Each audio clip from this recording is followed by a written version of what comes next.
The Upanishads, in 2 parts, translated by F. Max Muller. Maitrayana Brahmana Upanishad, 6th Prapataka. He, the Self, bears the Self in 2 ways, as he who is prana, breath, and as he who is aditya, the sun. Therefore, there are 2 paths for him, within and without, and they both turn back in a day and night. The sun is the outer self, the inner self is breath, hence the motion of the inner self is inferred from the motion of the outer self. For thus it is said, he who knows and has thrown off all evil, the overseer of the senses, the pure-minded, firmly grounded in the self, and looking away from all earthly objects, he is the same. Likewise, the motion of the outer self is inferred from the motion of the inner self, for thus it is said, he who within the sun is the golden person, who looks upon this earth from his golden place, he is the same who after entering the inner lotus of the heart devours food, perceives sensuous objects, and so on. And he who having entered the inner lotus of the heart devours food, the same having gone to the sky as the fire of the sun, called time, and being invisible, devours all beings as his food. What is that lotus? And of what is it made? Valakilias asked. That lotus is the same as the ether. The 4 quarters and the 4 intermediate points are its leaves. These 2, breath and the sun, move on near to each other, in the heart and in the ether. Let him worship these 2 with the syllable Om, with the Vyarite words, Bu, Buva, Svar, and with the Savitri hymn. There are 2 forms of Brahman, the material, effect, and the immaterial, cause. The material is false, the immaterial is true. That which is true is Brahman, that which is Brahman is light, and that which is light is the sun, and this sun became the self of that Om. He divided himself threefold, for Om consists of 3 letters, A plus U plus M. Through them, all this is contained in him as warp and woof. For thus it is said, meditate on that sun as Om. Join yourself, the breath, with the self of the sun. And thus it has been said elsewhere, the Udgitha of the Samaveda is the Pranava of the Rigveda, and the Pranava is the Udgitha, and thus the sun is Udgitha, and he is Pranava or Om. For thus it is said, the Udgitha called Pranava, the leader in the performance of sacrifices, the bright, the sleepless, free from old age and death, 3-footed, consisting of 3 letters.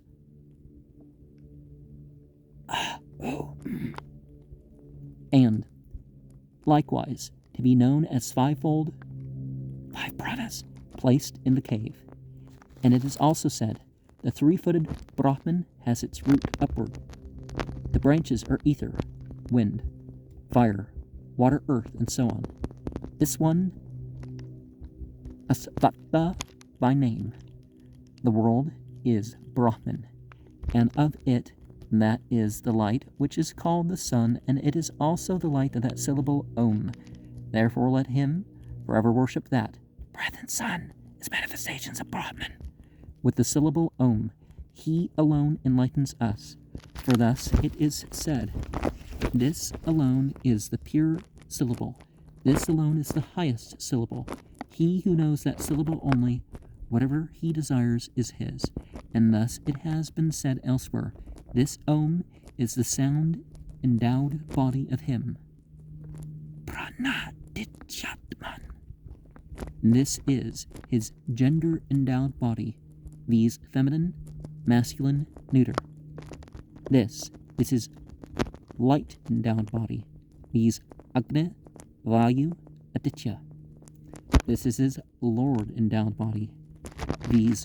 Brahma, Rudra, Vishnu. This is his mouth-endowed body, viz. Grahapatya, Dakshinagna, Ahavaniya. This is his knowledge-endowed body, viz. Rik, Yagus, Saman. This is his world-endowed body, viz. Buh, Buvah, Svar. This is his time-endowed body, viz. Past, present, future. This is his heat-endowed body, viz. Breath, fire, sun. This is his growth-endowed body, viz. Food, water, moon. This is his thought-endowed body, viz. Intellect, mind, personality. This is his breath-endowed body, viz. Prana, Apana, Vyana. Therefore, by the aforesaid syllable, Om, are all these here enumerated bodies praised and identified with the Prana Dityatman. For thus it is said, O Satya Kama, the syllable Om is the high and the low Brahman.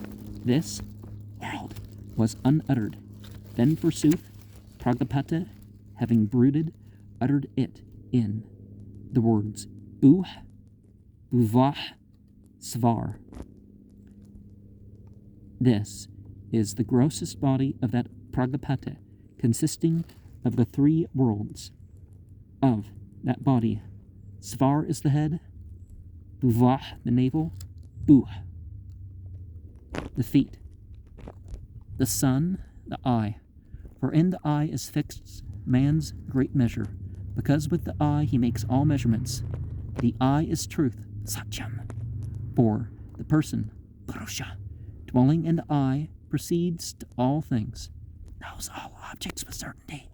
Therefore let a man worship with the Vyahritis, Buh, Buvah, Svar.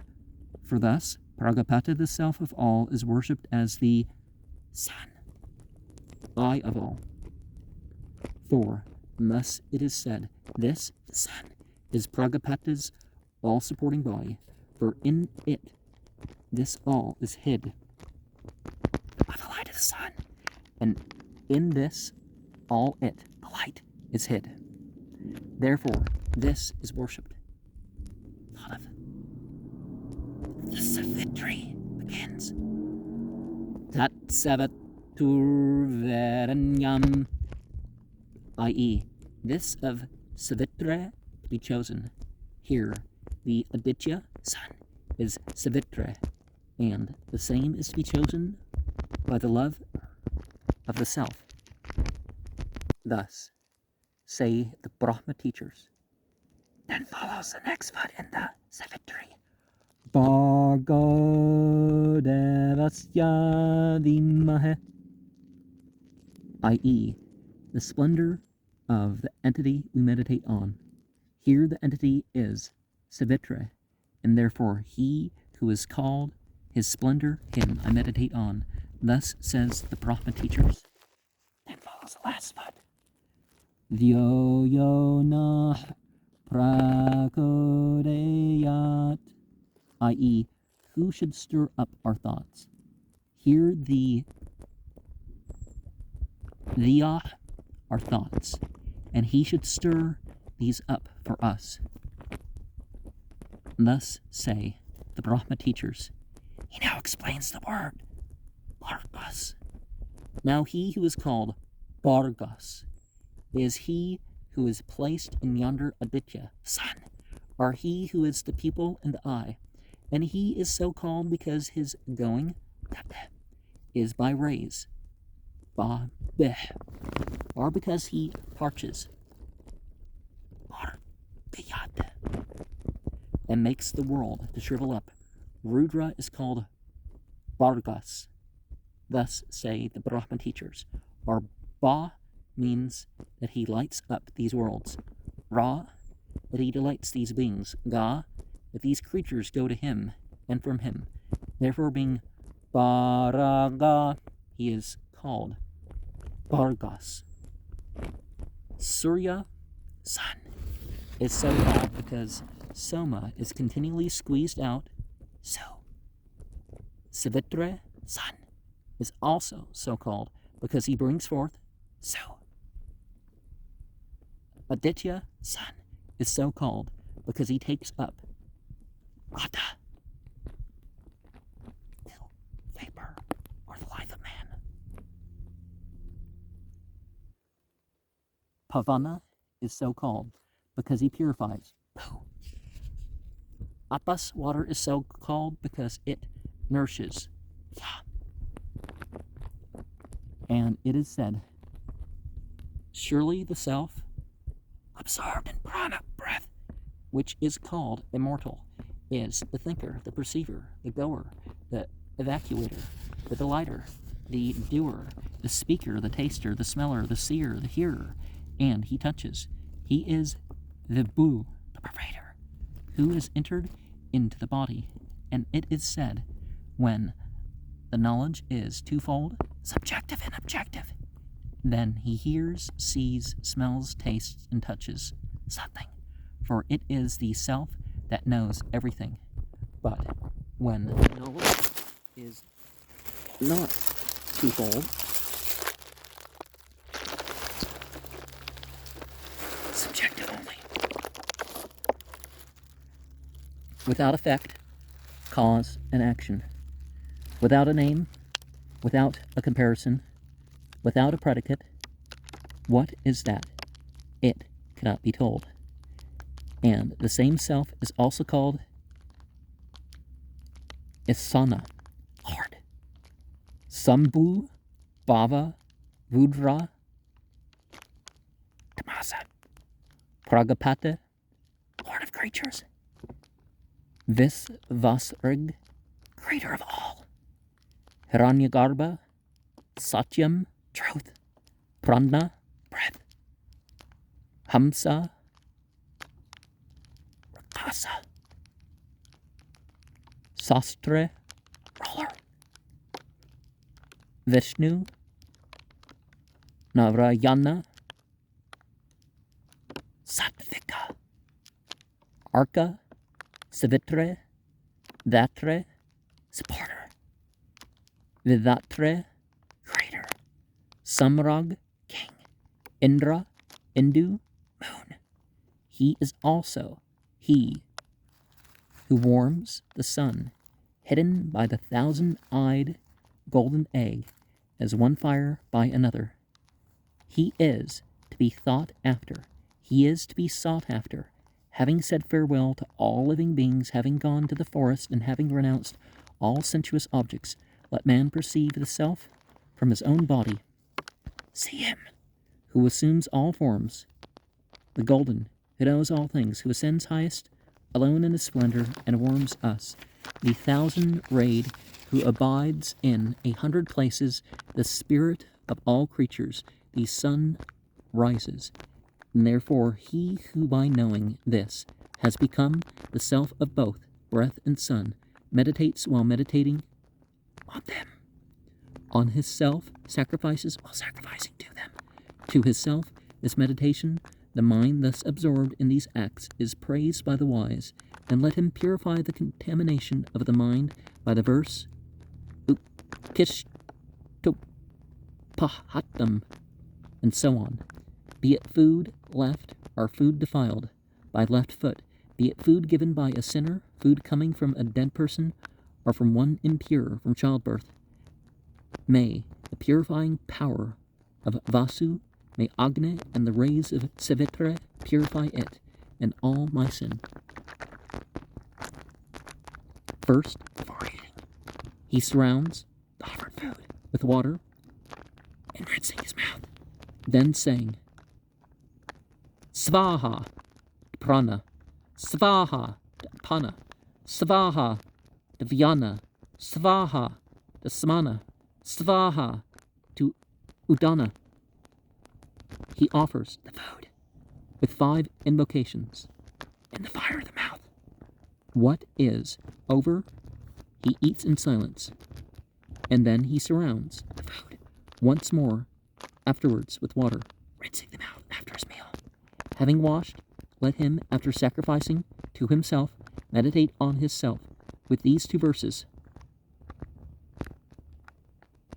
Prano agne and visto se, these, may the highest self as breath, as fire, digestive heat, as consisting of the 5 vital airs, having entered the body, himself satisfied, satisfy all, he who protects all, thou art Visva, all, thou art Vaisvanara, fire, all that is born is upheld by thee, may all offerings enter into thee, creatures live, where thou grantest immortality to all, he who eats according to this rule does not in turn become food for others. There is something else to be known. There is a further modification of this self-sacrifice, the eating, namely the food and the eater thereof. This is the explanation. The thinking Purusha person, when he abides with the Pradhana nature, is the feeder who feeds on the food supplied by Prakriti nature. The elemental self is truly his food, his maker being Pradhana nature. Therefore, what is composed of the 3 qualities, gunas, is the food, but the person within is the feeder. And for this, the evidence is supplied by the senses. For animals spring from seed, and as the seed is the food, therefore it is clear that what is food is pradhana, the seed, or cause of everything. Therefore, as has been said, the Purusha, person, is the eater, Prakriti, the food, and abiding within it he feeds. All that begins with the Mahat, power of intellect, and ends with the Vishas, elements, being developed from the distinction of nature with its 3 qualities, is the sign that there must be a Purusha, an intelligent subject. And in this manner, the way, with its 14 steps, has been explained. This is comprehended in the following verse. This world is indeed the food called pleasure, pain, and error, the result of the 3 qualities. There is no laying hold of the taste of the seed, cause, so long as there is no development in the shape of effect. And in its 3 stages also it has the character of food as childhood, youth, and old age. For because these are developed, therefore there is in them the character of food. And in the following manner does the perception of pradhana nature take place after it has become manifest. Intellect and the rest, such as determination, conception, consciousness, are for the tasting of the effects of pradhana. Then there are the 5 pranas, are vital airs for the tasting of their corresponding objects.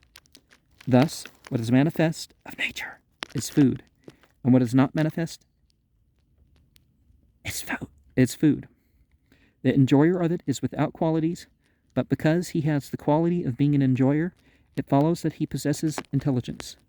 As Agni, fire, is the food eater among the entities, and Soma, the food, so he who knows this eats food by Agni, is not defiled by food, as little as Agni, the sacrificial fire. This elemental self, called Soma, food, is also called Agni, as having undeveloped nature for its mouth, as enjoying through nature and being independent of it. Because it is said, the Purusha person enjoys nature with its 3 qualities by the mouth of undeveloped nature. He who knows this is an ascetic, a yogin. He is a performer of the self-sacrifice. See before. And he who does not touch the objects of the senses when they intrude on him, as no one would touch women intruding into an empty house. He is an ascetic, a yogin, a performer of the self-sacrifice. This is the highest form of self, These food for this prana, this body, subsist on food. If it eats not, it cannot perceive, hear, touch, see, smell, taste, and it loses the vital airs. For thus it is said, if it eats, then in full possession of the vital airs it can perceive, hear, touch, speak, taste, smell, see. And thus it is said, from food are born all creatures that live on earth. Afterwards they live on food, and in the end, when they die, they return to it. And thus it is said elsewhere, surely all these creatures run about, day and night, wishing to catch food. The sun takes food with his rays, and by it he shines. These vital airs digest when sprinkled with food. Fire flares up by food, and by Brahma, desirous of food, has all this been made. Therefore let a man worship food as his self. For thus it is said, from food creatures are born, by food they grow when born, because it is eaten and because it eats creatures. Therefore it is called food. And thus it is said elsewhere, this food is the body of the blessed Vishnu, called Visa Brit, all-sustaining. Breath is the essence of food, mind of breath, knowledge of mind, joy of knowledge. He who knows this is possessed of food, breath, mind, knowledge, and joy. Whatever creatures here on earth eat food, abiding in them, he who knows this eats food. Food has been called undecaying. Food has been called worshipful. Food is the breath of animals. Food is the oldest. Food has been called the physician.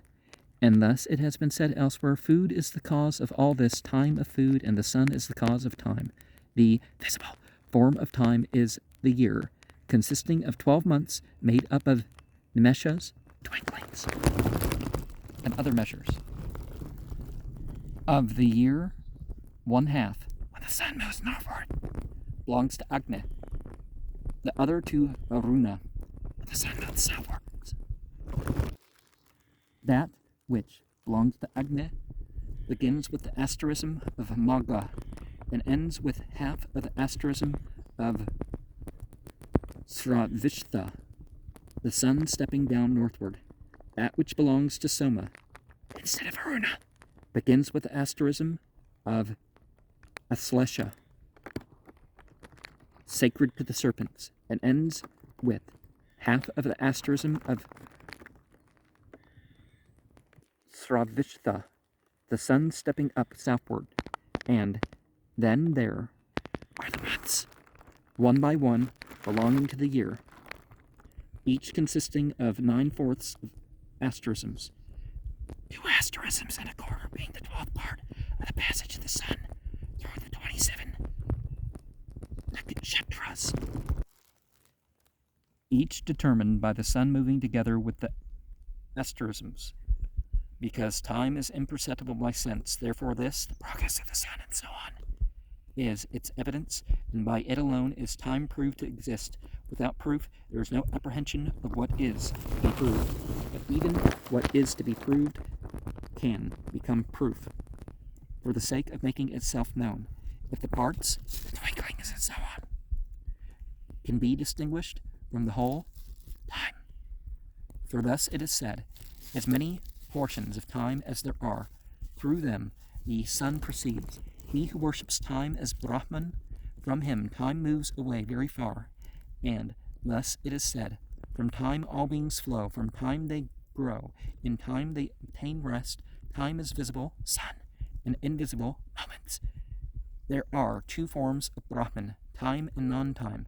That which was before the existence of the sun is non-time and has no parts. That which had its beginning from the sun is time and has parts.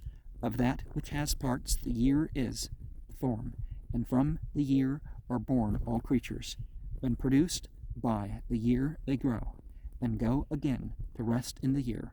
Therefore the year is Pragapate, is time, is food, is the nest of Brahman, is self. Thus it is said, time ripens and dissolves all beings in the great self. But he who knows into what time itself is dissolved, he is the knower of the Veda. This manifest time is the great ocean of creatures. He who is called Savitra, the sun is begetter, dwells in it, from whence the moon, stars, planets, the year, and the rest are begotten. From them again comes all this, and thus whatever of good or evil is seen in this world comes from them. Therefore Brahman is the self of the sun, and a man should worship the sun under the name of time. Some say the sun is Brahman, and thus it is said, the sacrificer, the entity that enjoys the sacrifice, the oblation, the hymn, the sacrifice, Vishnu, Pragapata, all this is the Lord, the witness that shines in the yonder orb. In the beginning, Brahman was all this. He was one and infinite, infinite in the east, infinite in the south, infinite in the west, infinite in the north, above and below, and everywhere infinite. East and other regions do not exist for him, nor across, nor below, nor above. The highest self is not to be fixed. He is unlimited, unborn, not to be reasoned about, not to be conceived. He is like the ether everywhere. And at the destruction of the universe, he alone is awake. Thus, from that ether, he wakes all this world, which consists of thought only, and by him alone is all is meditated on, and in him it is dissolved. His is that luminous form which shines in the sun, and the manifold light in the smokeless fire, and the heat which in the stomach digests the food. Thus it is said, he who is in the fire, and he who is in the heart, and he who is in the sun, they are one and the same. He who knows this becomes one with the one. This is the rule for achieving it. These, concentration of the mind on the object of meditation, restraint of the breath, restraint of the senses, meditation, fixed attention, investigation, absorption, these are called the sixfold yoga. When beholding by this yoga, he beholds the gold-colored maker, the Lord, the person, Brahman, the cause, then the sage. Leaving behind good and evil makes everything, breath, organs of sense, body, and so on, to be one in the highest, indestructible, in the Yagatman, or Brahman. And thus it is said, as birds and deer do not approach a burning mountain, so sins never approach those who know Brahman. And thus it is said elsewhere, when he who knows has, while he is still prana, breath, restrained his mind and placed all objects of the senses far away from himself, then let him remain without any conceptions. And because the living person called prana, breath, has been produced here on earth from that which is not prana, the thinking self, therefore let this prana merge with the prana himself in what is called the fourth. And thus it is said, what is without thought, though placed in the center of thought, what cannot be thought, the hidden, the highest, let a man merge his thought there. Then will this living being, linga, be without attachment. And thus it has been said elsewhere, there is the superior fixed attention, dharana. For him, these, if he presses the tip of the tongue down the palate and restrains voice, mind, and breath, he sees Brahman by discrimination, Tarka. And when, after the cessation of mind, he sees his own self, smaller than small and shining, as the highest self, then having seen his self as the self, he becomes selfless, and because he is selfless, he is without limit, without cause, absorbed in thought. This is the highest mystery, viz. Final liberation, and thus it is said, through the serenity of the thought, he kills all actions, good or bad. His self, serene, abiding in the self, obtains imperishable bliss, and thus it has been said elsewhere, the artery called Sushumna, going upwards from the heart to the Brahmarandra, serving as the passage of the prana, is divided within the palate. Through that artery, when it has been joined by the breath, held in subjection, by the sacred syllable Om, and by the mind, absorbed in the contemplation of Brahman, let him proceed upwards, and after turning the tip of the tongue to the palate, without using any of the organs of sense, let greatness perceive greatness. From thence he goes to selflessness, and through selflessness he ceases to be an enjoyer of pleasure and pain. He obtains aloneness. Kavalatva, final deliverance. And thus it is said, having successively fixed the breath after it had been restrained in the palate, thence, having crossed the limit, the life, let him join himself afterwards to the limitless Brahman in the crown of the head. And thus it has been said elsewhere, two Brahmans have to be meditated on, the word and the non-word. By the word alone is the non-word revealed. Now there is the word Om, moving upward by it, where all words and what is meant by them ceases. He arrives at absorption in the non-word Brahman. This is the way, this is the immortal, this is union, and this is bliss. And as the spider moving upward by the thread gains free space, thus also he who meditates moving upward by the syllable Om gains independence. Other teachers of the word as Brahman think otherwise. They listen to the sound of the ether within the heart, while they stop the ears with the thumbs. They compare it to 7 noises, like rivers, like a bell, like a brazen vessel, like the wheels of a carriage, like the croaking of frogs, like rain, and as if a man speaks in a cavern. Having passed beyond this variously apprehended sound, and having settled in the supreme, soundless, non-word, unmanifested Brahman, they become undistinguished and undistinguishable, as various flavors of the flowers are lost in the taste of honey, and thus it is said, 2 Brahmans are to be known, the word Brahman and the highest Brahman, who is perfect in the word Brahman, attains the highest Brahman. And thus,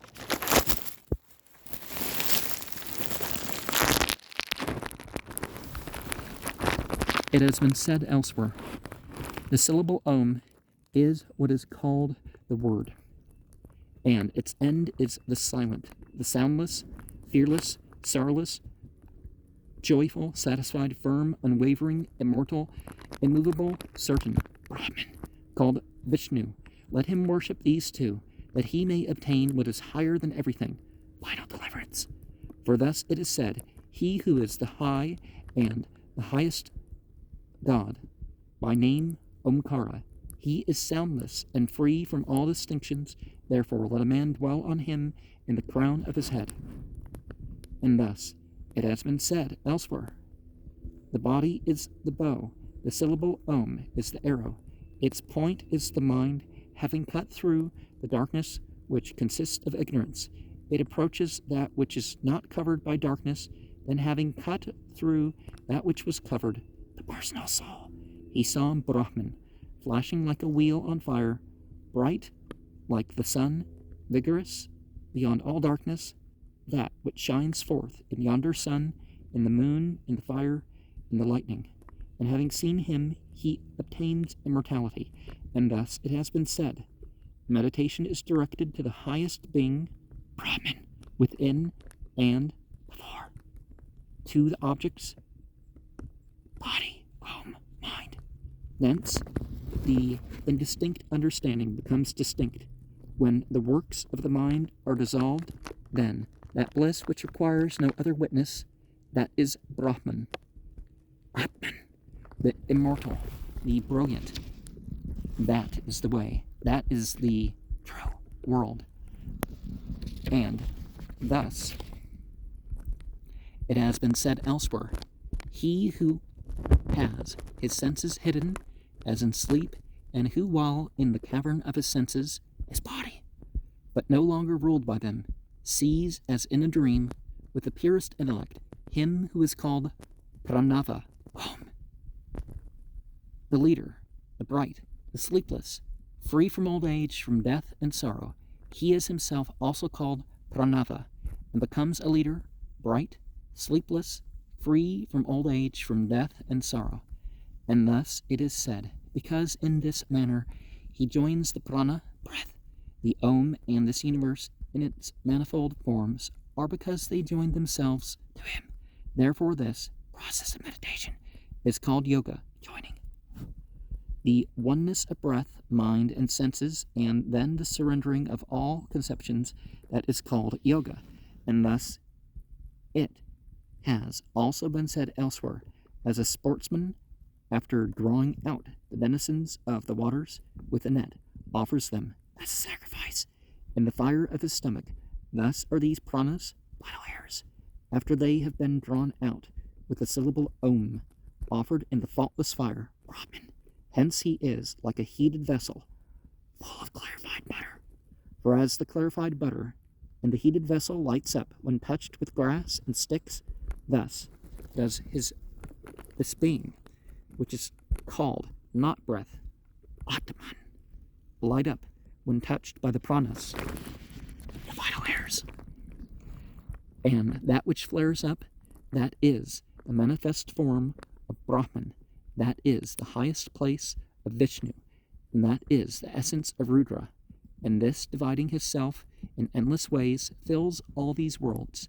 And thus it is said, as the sparks from the fire, and as the rays from the sun, and thus do his pranas and the rest, in proper order, again and again proceed from him here on earth. And thus it has also been said elsewhere, this is the heat of the highest, the immortal, the incorporeal Brahman. These the warmth of the body, and this body is the clarified butter poured on it, by which the heat of Brahman, otherwise invisible, is lighted up. Then, being manifest, it is placed in the ether of the heart, and by concentration they thus remove that ether which is within the heart, so that its light appears as it were. Therefore the worshipper becomes identified with that light without much delay.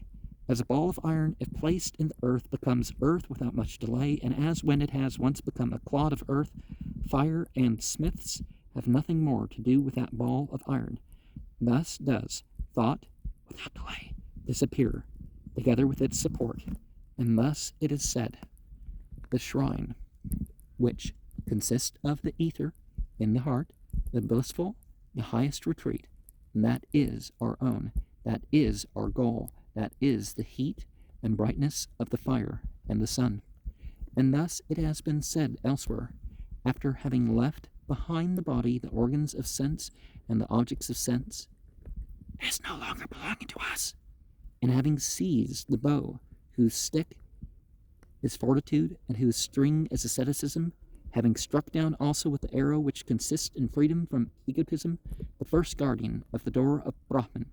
For if a man looks at that world egotistically, then taking the diadem of passion, the earrings of greed and envy, and the staff of sloth, sleep, and sin, and having seized the bow, whose string is anger, and whose stick is lust, he destroys with the arrow, which consists of wishes, all beings.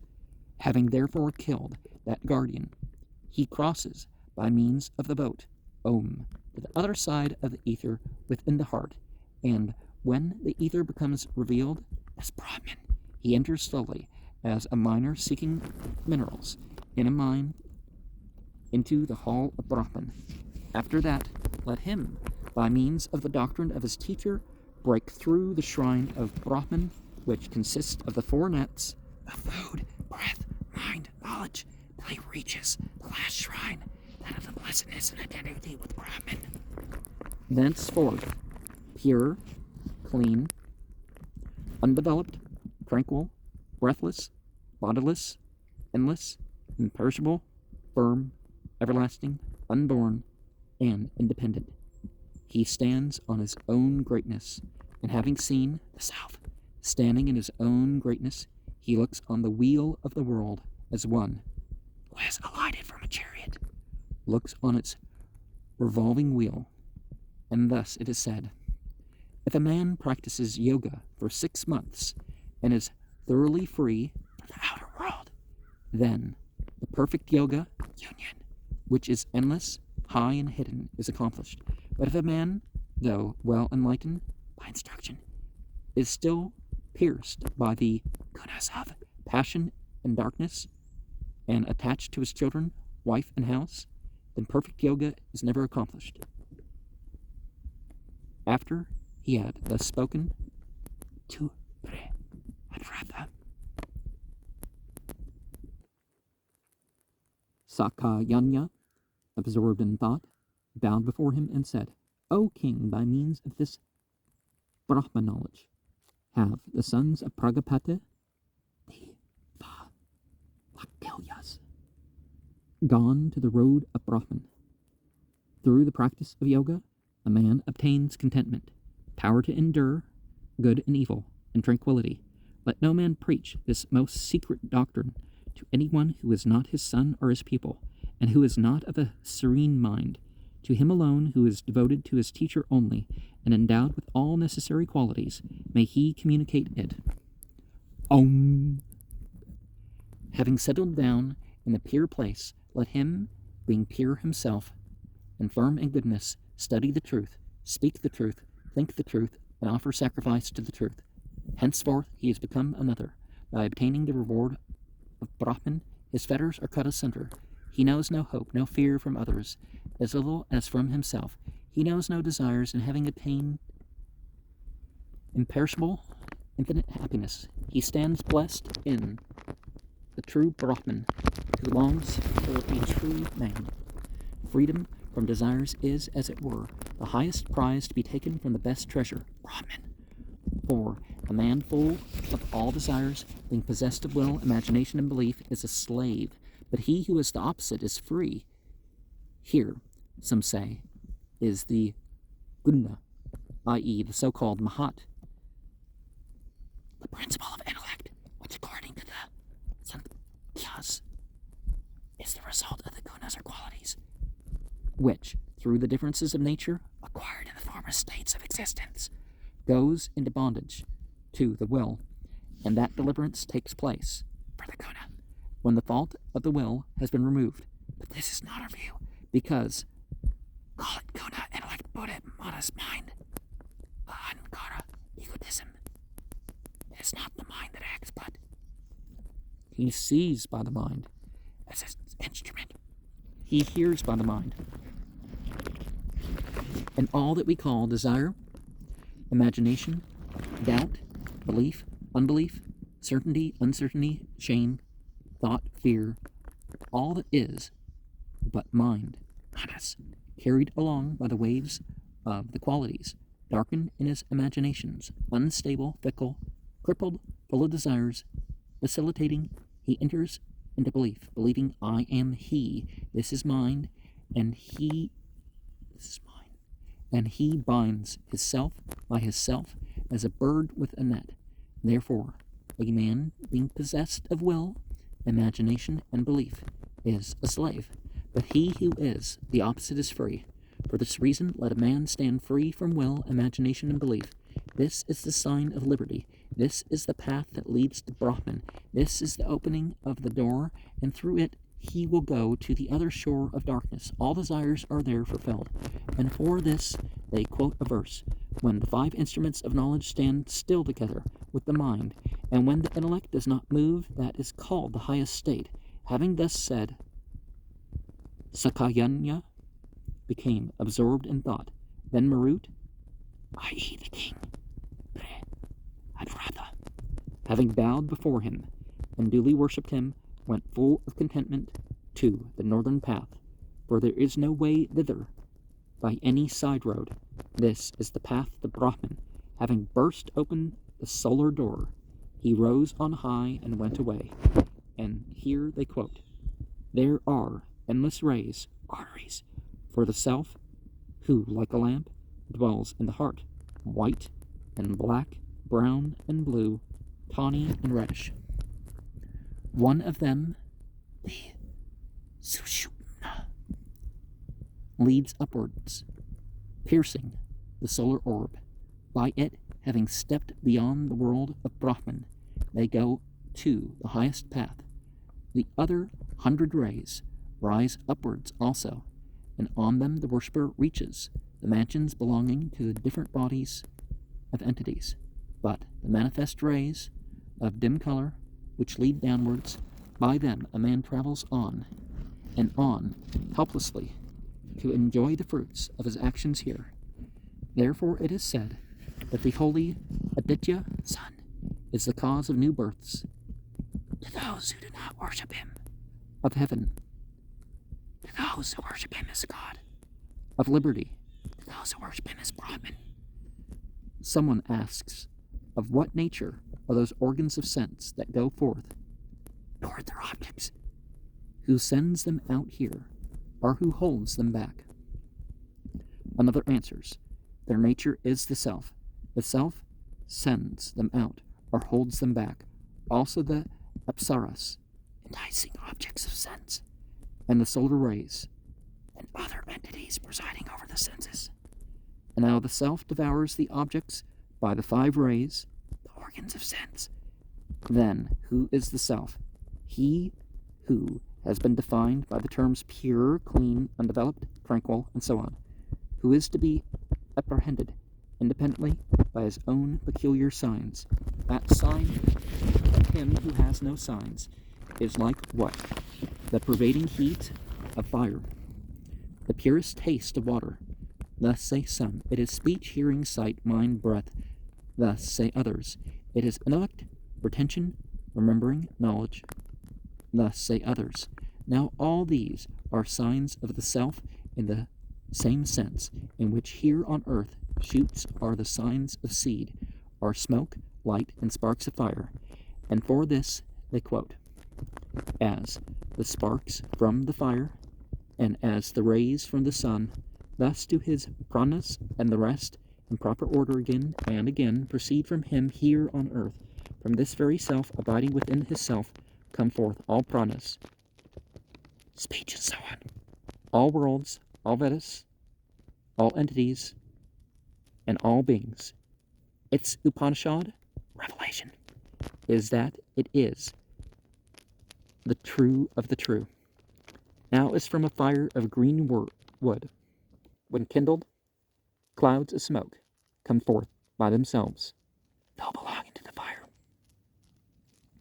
Thus, from that great being has been breathed forth all this, which is the Rigveda, the Yajurveda, the Samaveda, the Atharvangirasas, Atharvaveda, the Itihasa, legendary stories, the Purana, accounts of the creation, and so on, epics, Vidya, ceremonial doctrines, the Upanishads, the Slokas, verses interspersed in the Upanishads, and so on, the Sutras, compendious statements, the Anuvyakhyanas, explanatory notes, the Vyakhyanas, elucidations.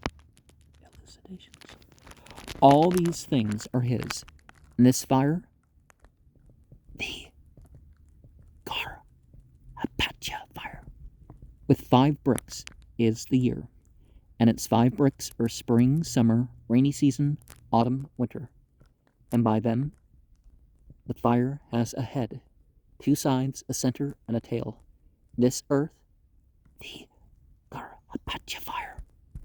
Here is the first sacrificial pile for Prajapati, who knows the Purusha, the frog.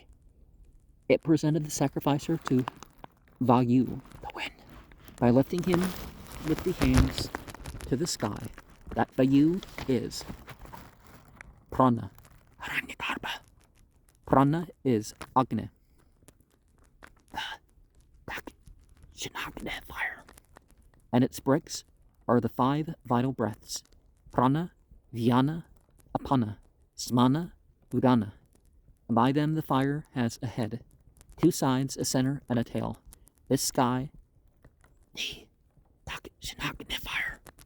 Here is the second sacrificial pile for Prajapati, who knows the Purusha. It presented the sacrificer to Indra by lifting him with the hands to heaven. That Indra is Aditya, the sun. That Indra is the Agni, the Ahavaniya fire. And its bricks are the Rik, the Yagush, the Saman, the Athar, Vangirasas, the Itahasa, and the Purana. And by them the fire has a head, 2 sides, a tail, and a center. This heaven, fire, is the 3rd sacrificial pile for Pragapati, who knows the Purusha. With the hands, it makes a present of the sacrificer to the knower of the self. Then the knower of the self, lifting him up, presented him to Brahman. In him he becomes full of happiness and joy. The earth is the Garhapatya fire, the sky the Dakshina fire, the heaven the Havaniya fire, and therefore they are also the Pavamana pure, the Pavaka purifying, and the Sukha bright. By the 3 entities, Pavamana, Pavaka, and Sukhi, the sacrifice of the 3 fires, the Garhapatya, Dakshina, and Havaniya, is manifested, and because the digestive fire also is a compound of the Pavamana, Pavaka, and Sukha, therefore that fire is to receive oblations, is to be laid with bricks, is to be praised, and to be meditated on. The sacrificer, when he has seized the oblation, wishes to perform his meditation of the entity. The gold-colored brick abides in the heart and in the sun. A diver bird, a swan strong in splendor, him we worship in the fire. Having recited the verse, he discovers its meaning, viz. The adorable splendor of Savitra, sun, is to be meditated on by him who, abiding within his mind, meditates thereon. Here he attains the place of rest for the mind, he holds it within his own self. On this there are the following verses. As the fire without fuel becomes quiet in its place, thus do the thoughts, when all activity ceases, become quiet in their place. Even in a mind which loves the truth and has gone to rest in itself, there arise, when it is deluded by the objects of senses, wrongs resulting from former acts. 3. For thoughts alone cause the round of births. Let a man strive to purify his thoughts. What a man thinks that he is, this is the old secret. 4. By the serenity of his thoughts, a man blots out all actions, whether good or bad. Dwelling within his self with serene thoughts, he obtains imperishable happiness. 5. If the thoughts of a man were so fixed on Brahman as they are on the things of this world, who would not then be freed from bondage? 6. The mind, it is said, is of 2 kinds, pure or impure. Impure from the contact with lust, pure when freed from lust. 7. When a man, having freed his mind from sloth, distraction, and facilitation, becomes as it were delivered from his mind, that is the highest point. 8. The mind must be restrained in the heart till it comes to an end. That is knowledge. That is liberty. All the rest are extensions of the ties which bind us to this life.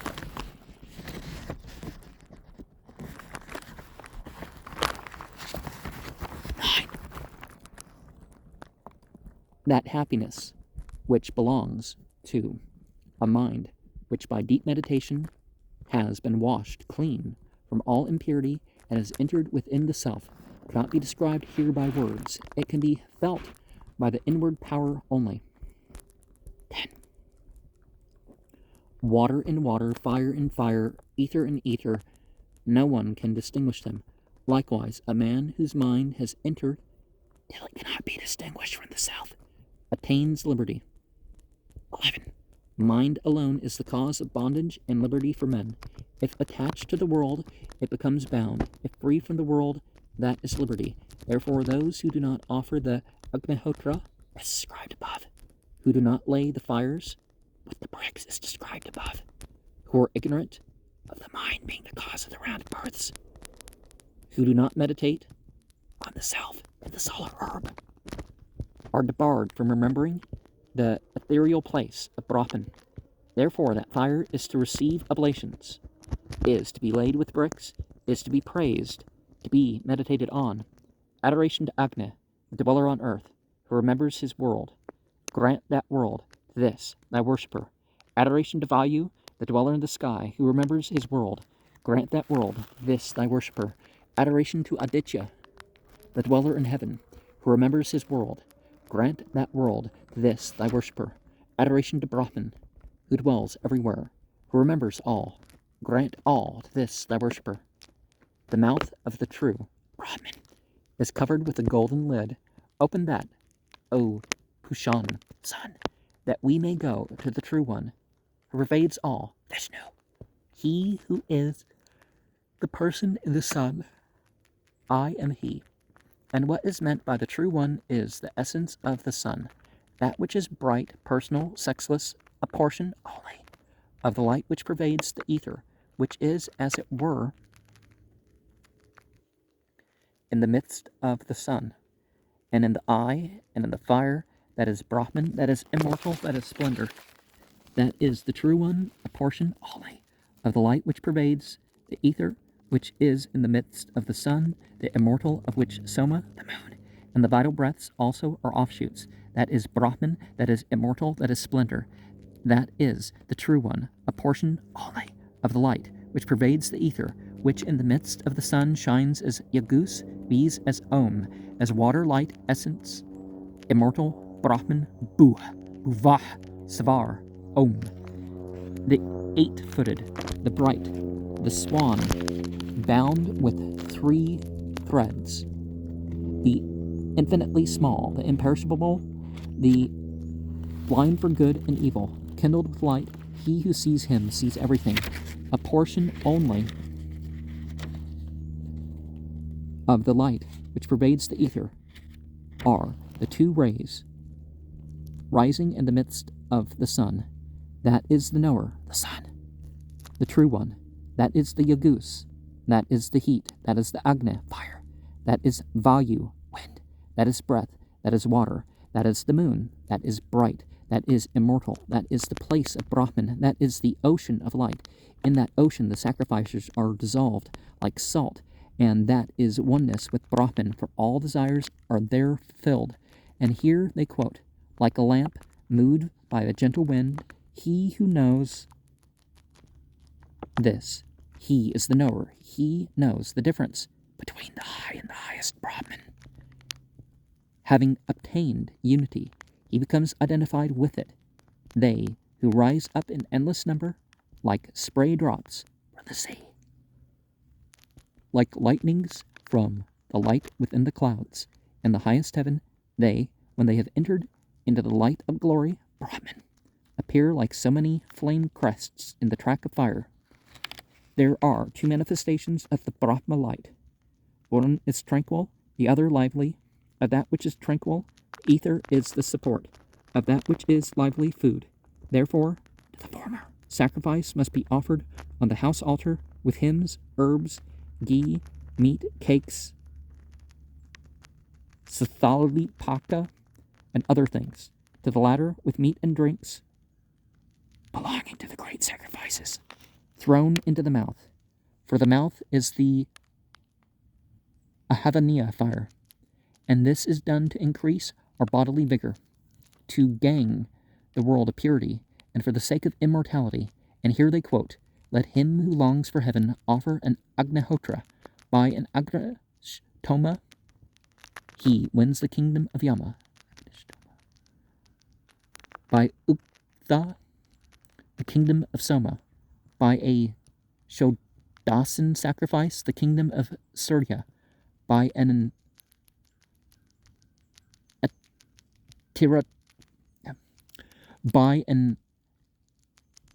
Tiratra sacrifice, the kingdom of Indra.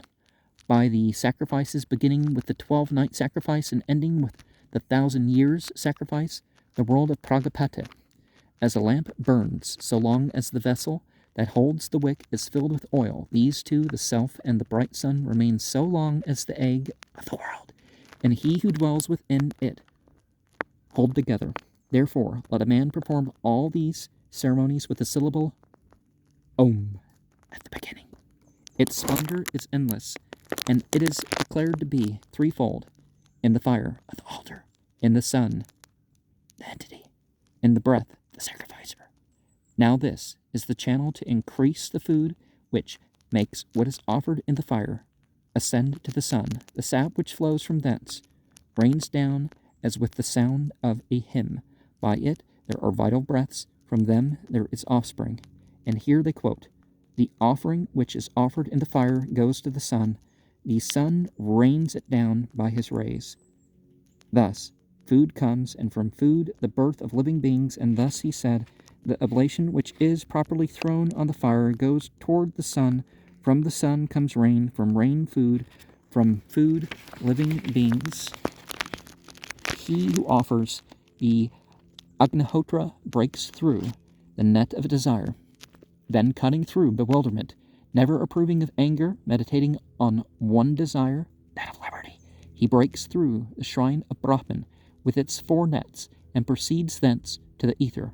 For having there broken through the 4 spheres of the sun, the moon, the fire, and goodness, he then, being purified himself, beholds dwelling in its goodness, immovable, immortal, indestructible, firm, bearing the name of Vishnu, the highest abode, endowed with love of truth and omniscience, the self-dependent intelligence, Brahman, standing in its own greatness. And here they quote, in the midst of the sun stands the moon, in the midst of the moon the fire, in the midst of fire goodness, in the midst of goodness the eternal. Having meditated on him who has the breadth of a thumb within the span of the heart, in the body who is smaller than small, he obtains the nature of the highest. There all desires are fulfilled. And on this they quote, having the breadth of a thumb within the span of the heart, in the body, like the flame of a lamp, burning 2-fold or 3-fold, that glorified Brahman, the great entity, has entered into all the worlds. Om, adoration to Brahman, adoration. And following these 38 verses, we're going to get into some of the symbolism. Like, see, people worship all these things, but when they worship the great transcendent God behind all that which we consider to be God, then they can obtain to all. And I don't remember which verse is at this moment, but verse 38 definitely gets into this idea that the desire is not the desire for itself. It's not that you don't have desire, it's that you don't have desire for its fulfillment. Desire is a means. Food from living beings, Simanu 3:76. So that's a note for verse 37. Verse 36 here. No, it's not 36. In that ocean, sacrificers are dissolved. So verse 35. Viliyante for Viliyante. That is the knower. Savit for Savitre.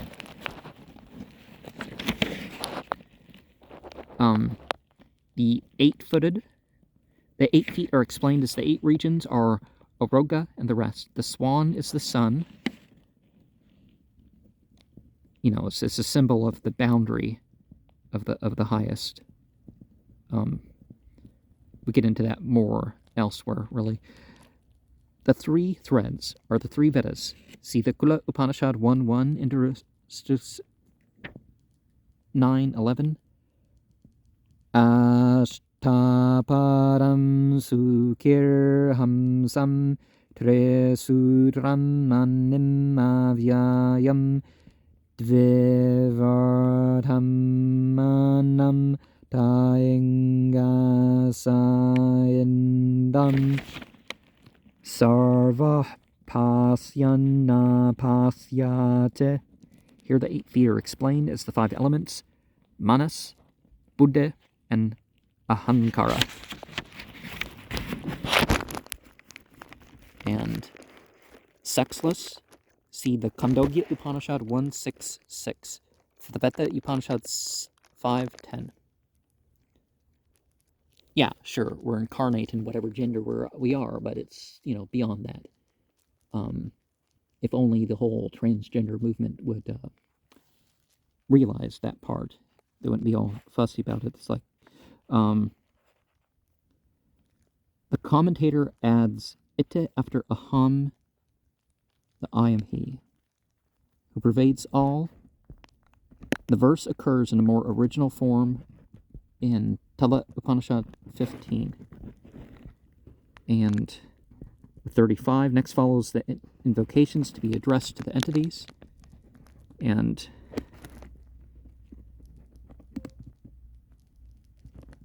we have, in 34, we have 11 verses quoted here.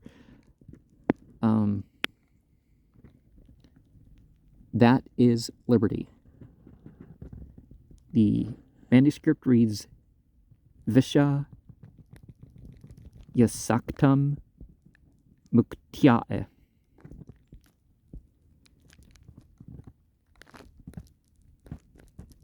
The 9th verse quoted, the inward power only. The manuscript reads, Karaneta. Deep meditation has been washed by deep meditation. Nirdhuta. The 8th, the extension of the ties. The manuscript reads Mokshaska and Seshas 2. The commentator says this line is easy, but it is so by no means. Professor Cowell translates Grantha Vistara by book prolixity, but this sounds very strange in an Upanishad. I'm not satisfied with my own translation, but it may stand till a better one is found. The manuscript reads Grintha Vistara. The Granthis are mentioned in Khandogya Upanishad 7:26, Katha Upanishad 6:15.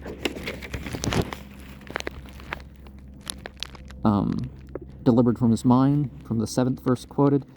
See the Indextudikan 260, Brahma Vindu Upanishad 5:1, where we read Kamasankalpam is in manuscript M. And the old secret, this is very like the teaching of the Dhammapata 1:1. And the round of births, the manuscript reads Samsara. And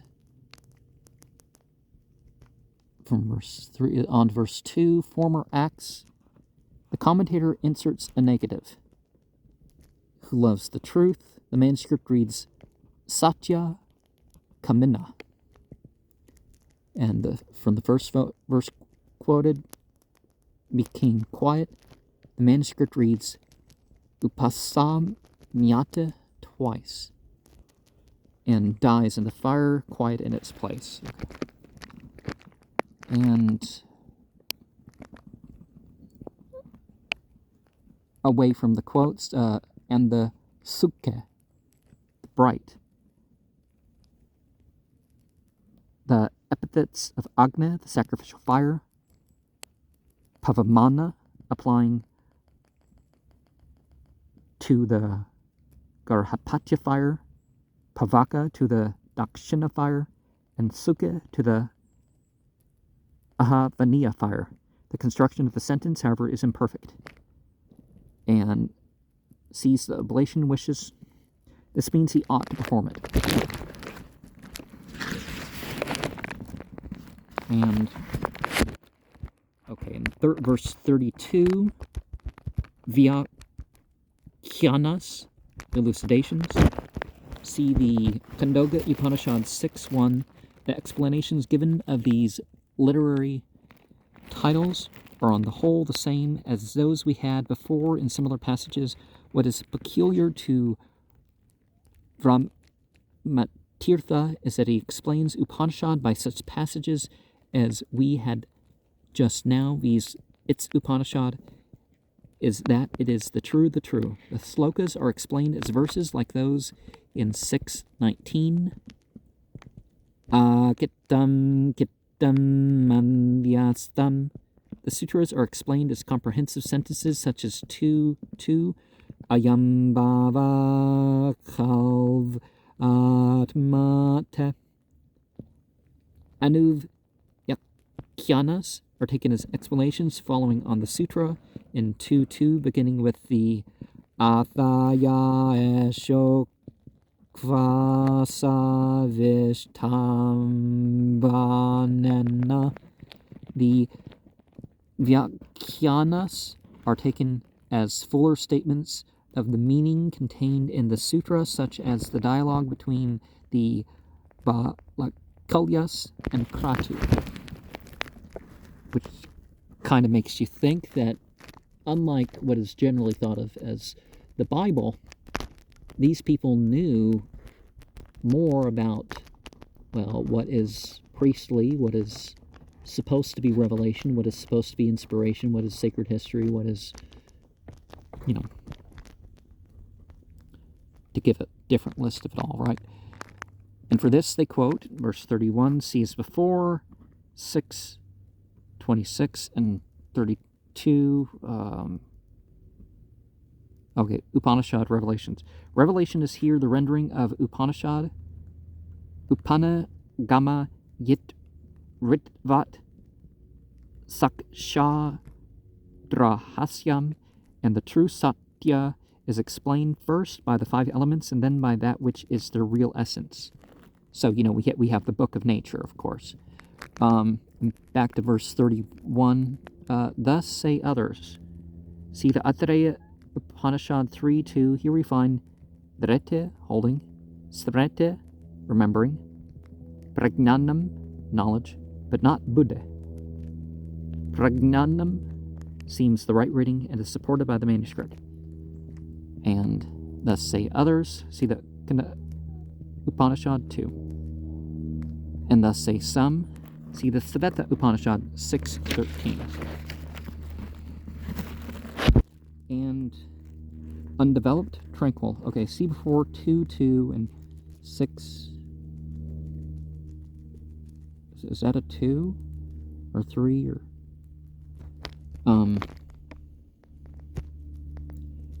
and in verse 30, the liberty to those who worship him as Brahman.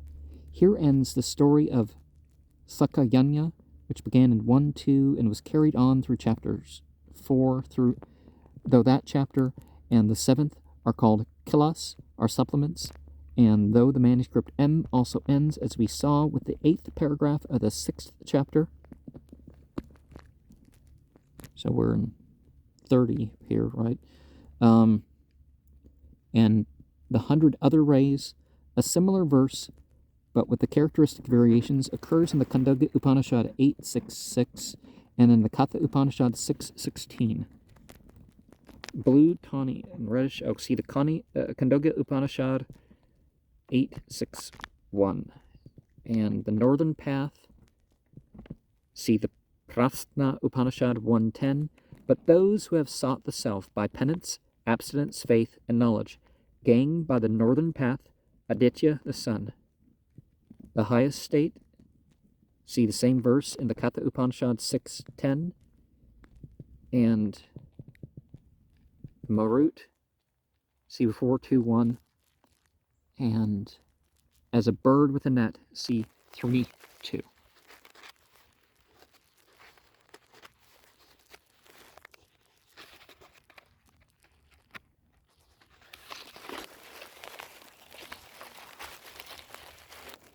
Some here say that it is the guna, the so-called mud, the principle of intellect, which, according to the Sankhya's, is the result of the gunas or qualities.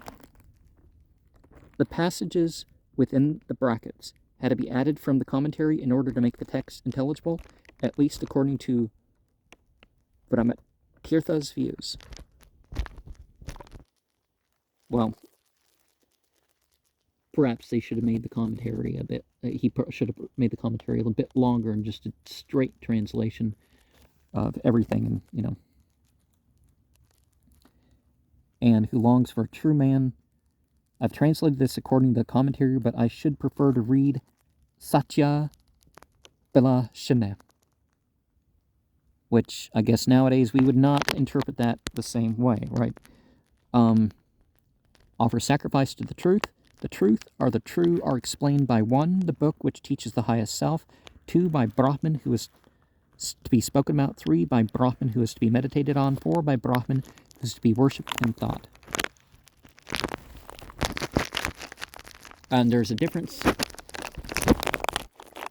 really, between thinking of stuff spiritually and worshiping as a deity. May he communicate it. Here may have been the end of a chapter, but the story of Sakayanya and Briharatha is continued to 6:30. Let no man preach this most secret doctrine to anyone who is not his son or his pupil. Sveta Upanishad 6:22, page 267. But Upanishad 6:3:12. Well, some teachings aren't exactly what you open with. So you want to make sure that somebody is a serious spiritual student. And perfect yoga is never accomplished. It's not that you don't involve yourself properly with the things of this world, but it's not about the attachment to them. And this would have seemed to have been the dialogue between Pragapati and the Valakilyas, which, as related by Sakayanya to King Briharatha, began in 2:3, see however 7:8. And also in verse 28, his own greatness, see the Maitrayana Upanishad 2:4 and 6:31.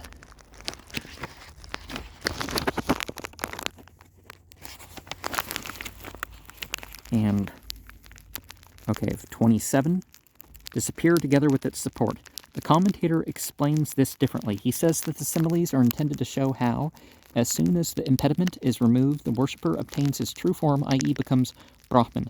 Afterwards, he explains Kittam, thought, by the individual thinker, and declares that he vanishes together with the thought, which forms the asraya, the place, or the upada, the outward form, or again he says that the chitta, the mind, vanishes with its outward sign, these, the thoughts and imaginations. Its light appears as it were.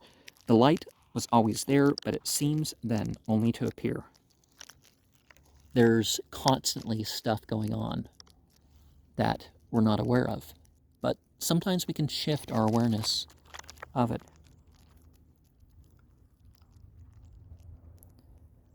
Verse 26, from here on earth, see 6:31, Upanishad 2:110, highest place of Vishnu, see the Katha Upanishad 3:9, vital airs, as the fire which exists invisibly in a heated vessel becomes visible when the heated vessel is touched with sticks dipped in butter, thus the Atman in the body appears only when the pranas are diffused in it, or as the clarified butter heated together with the vessel lights up grass that comes in contact with it. So does this Atman, called not breath, by heating its two bodies, which are pervaded by the reflections of the thinker, light up everything brought in contact with it, these the world.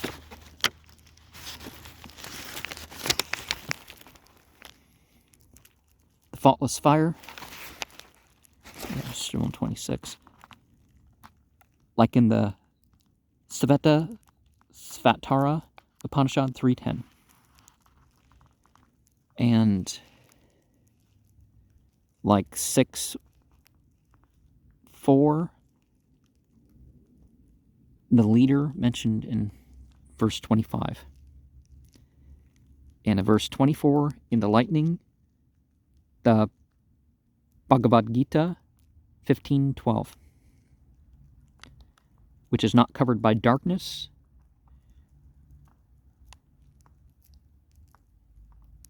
Atama Vishta, explained as an irregular compound. Atama Avishtam Tama Aves Anarahitam,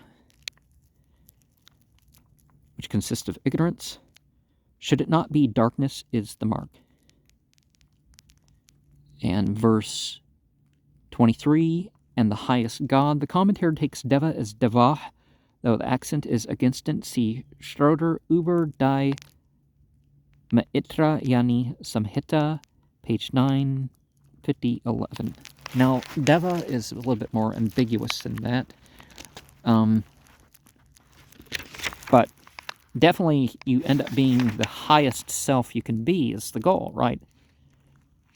And in verse 22, the highest Brahman, the Mahabharata 12, 8,540, Sarva Darsana Sangraha, page 147, Kel's translation, page 271. Verse 21, let greatness perceive greatness, let the self perceive the self, without using any of the organs of sense.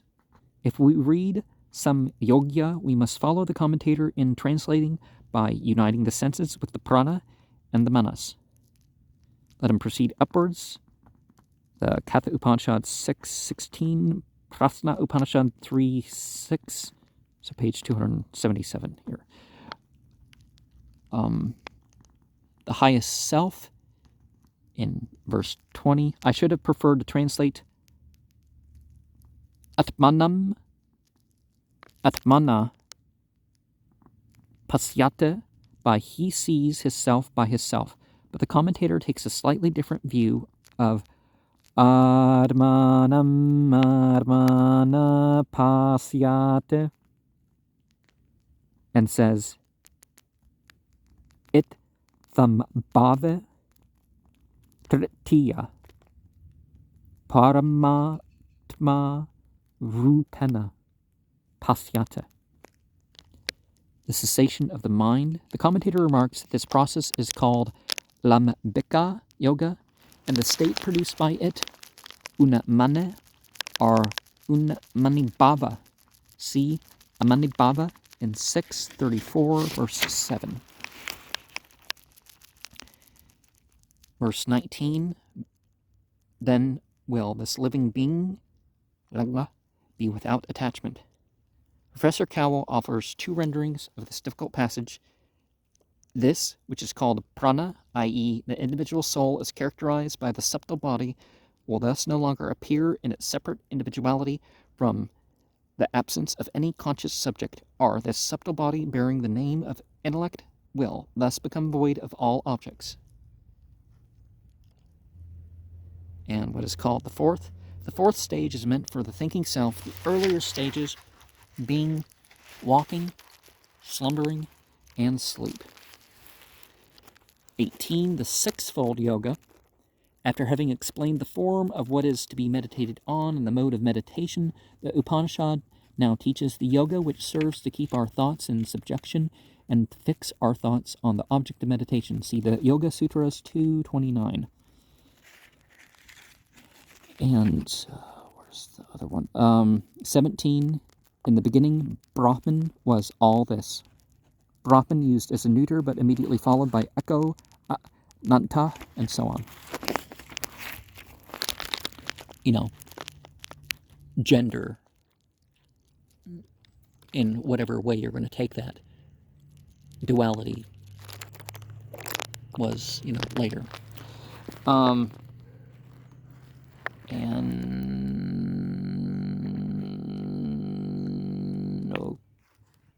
Okay, I'll find the note here. Thus the commentator says, the existence of the lamp can be proved by the light of the lamp, and the existence of time is proved by what we see. The rising of the sun, all this is very obscure. Okay, verse 14, from the whole time. And as food depends on time, therefore time is praised, which again depends on the sun, which is a form of the self, the cause of time, in verse 14. They return to it in verse 11, Upanishad 2:2. The Khandogya Upanishad 791 is referred to the loses the vital errors, and the character of the food, in verse 10 here, its very development proves it to be food, kalo. And the 14 steps has been explained, 5 receptive, 5 active organs, and 4 kinds of consciousness.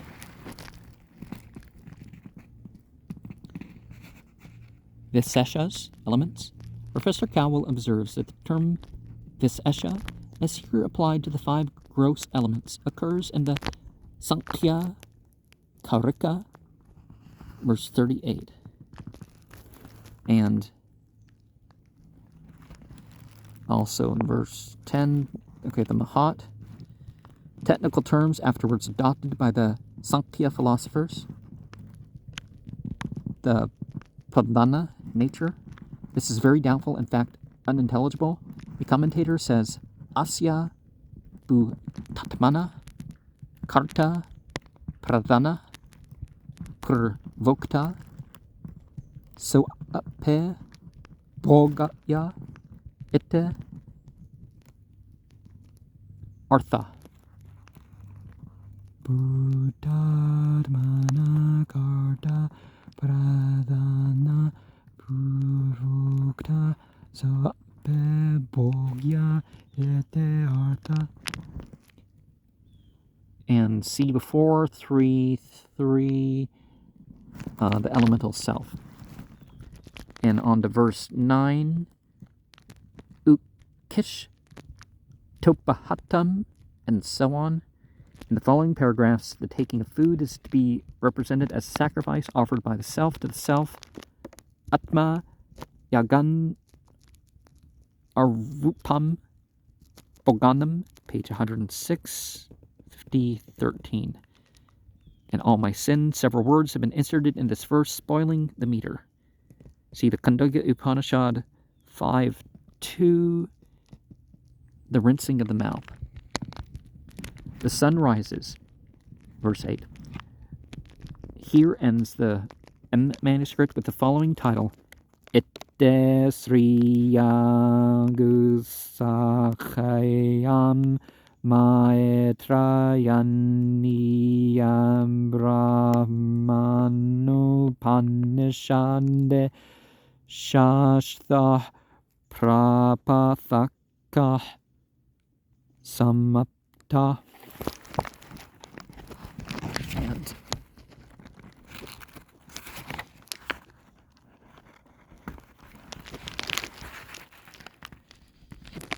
verse 8, further, see him, the oneness of the sun and the breath is proclaimed in the following verse of the Prasna Upanishad 1:8. Let man perceive the self. Instead of the peculiar Maitrayana reading Svan Sa Rirad, the manuscript reads Savas Karirad. And the manuscript leaves out Vivata.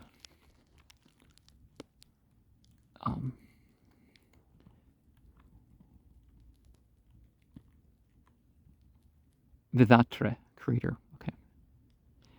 And in verse 7, it cannot be told. I have translated this in accordance with the well-known passage quoted by the commentator from the Brihadaranyaka, rather than in accordance with its own interpretation. Without a predicate. Nirupakyam, rightly translated by Cowell, by without a predicate, and rendered by the commentator by aprameya, i.e. not to be measured, not to be classed, i.e. without a predicate. And an action, the manuscript reads Kaya karma vinirmuktam.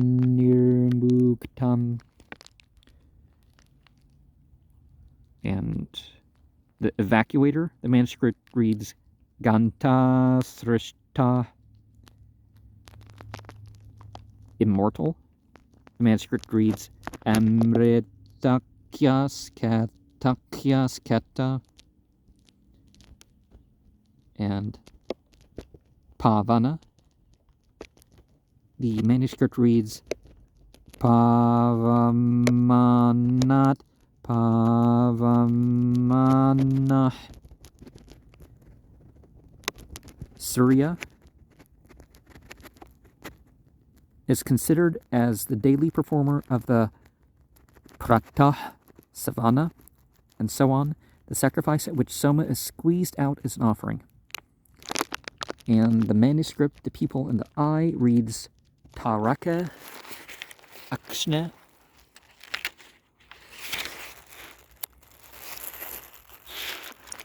The Savitri begins. He now proceeds to explain the worship of the Savitri verse, which has been mentioned in 6.2 after the Om and the Vyahritis, as the third mode of worshipping prana, breath, and aditya, sun, these being two correlative embodiments of the self. See, so it's symbolic of the principles there of movement and positivity. Savitri is found in Rigveda 3:62-10, but is here explained in a purely philosophical sense. See the Brit Upanishad 6.3.6. And therefore this is worshipped in verse 6. Esho pasita is impossible. We must either read with the commentator Etam upasita, or with the manuscript Esho pasitete. The eye for all, manuscript reads Vis vatas kakshur. And also in verse 6, in it this all. Pragapata, according to the commentator, is identified with Satya, the true, because Sat means the three worlds, and these, Buh, Buvah, Svar, are said to be his body. Hence, probably the insertion of Satyam before Pragapata at the beginning of the paragraph. Then he argues, as the eye has been called Satya, and as the eye is Aditya, therefore Pragapata also, being Satya, is Aditya, the sun. And again, if the sun is worshipped by the Vyahritis, then, like the sun, the eye of all, Pragapata also, the self of all, is worshipped. Now, you don't have to worship the symbol to use the symbol. And further in 6, this world, the manuscript reads Atha Vyatam, was unuttered. So far, the pranava, or om, has been explained. Now follows explanation of the Vyahritis. Like in 6.2, Vyahrita is derived from Vyahar and means an utterance. In the three worlds, see 6.5. When I refer to the three worlds, I typically refer to the light beings, the fire beings, and the clay beings, right? In order of their creation, really. And verse 5, for thus it is said, the Prasna Upanishad 5.2.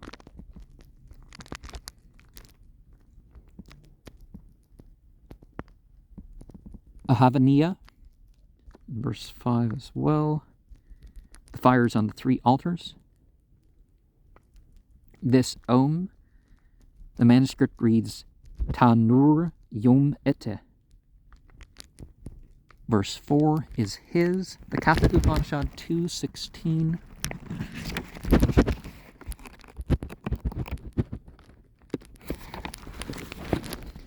And thus it is said, see the Khandogya Upanishad 1.5, Maitrayana Upanishad 6.25. The bright, the manuscript reads Namarupam, the three-footed, The 3 feet of the prana are waking, slumber, and deep sleep. The 3 feet of the sun, the 3 worlds, Bu, Bhuva, Savar, as in 7:11. See also the Khandogya, the Khandogya Upanishad, 3:12. See the Katha Upanishad 6:1, the root upward, and the Asvatha, literally the fig tree, and frequently used metaphorically as the name of the world, here explained, as it will not stand till tomorrow.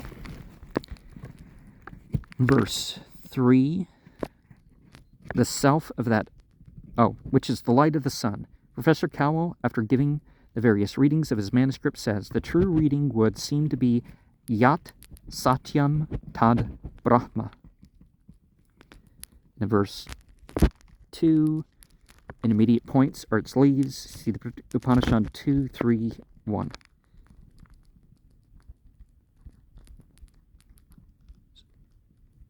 Leaves kind of make you think of at least 3 points outward, right? So wouldn't that would make 12, right? 4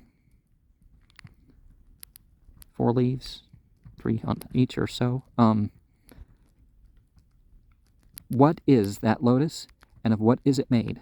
The Valakilyas ask. The commentator ascribes the dialogue still to the Valakilyas and Pragapate Kratu. And the manuscript with verse 1, the inner lotus of the heart, reads Sa Esho Nata. Sa Esho Ta Pushkare Rit Pushkare Vasrito. And overseer of the senses, the manuscript reads Adhyaksha, not Akshadhyaksha. The motion of the outer self. While the sun goes round Meru in a day and a night, the breath performs 21,000 breathings, or more exactly 21,600. The manuscript reads Bahiratma Gatya. And 2 paths for him. The manuscript reads Dvauvayatavasya pankada namantarbahis kahoratre tavyavartate. The self in 2 ways. The manuscript reads Dvitiya for Dvidha. And the 6th Prapathaka in general. The commentator describes the 6th and 7th chapters as pila, supplementary, and does not think that they are closely connected with the chief object of the Upanishad. This chief object was to show that there is only one thinking self, Kadatma, to be known, and that same is to be meditated on as manifested in the different forms of Rudra, Brahma, Vishnu, and so on. Thus, the highest object of those who wish for final liberation has been explained before, as well as the proper means of obtaining that liberation. What follows are statements of the greatness of the various manifestations of the Atman and advice how to worship them. My manuscript gives the beginning of the 6th Prapathaka, but ends with the end of the 8th paragraph. The verses in paragraph 34, as mentioned before, are given in my manuscript at the end of the 4th Prapathaka. My translation deviates considerably from the commentary. The text is obscure and not always correct. My rule has been throughout to begin a new sentence with avam, ya, aha, for thus it is said, which introduces proofs of what has been said before. The passages thus quoted as proofs from the Veda are often difficult to understand, nor do they always consist of a complete sentence. My translation, therefore, is often purely tentative. Now, if you say that these things have been spiritually received, what comes first and what comes later isn't necessarily divided in such terms as supplementary and all that.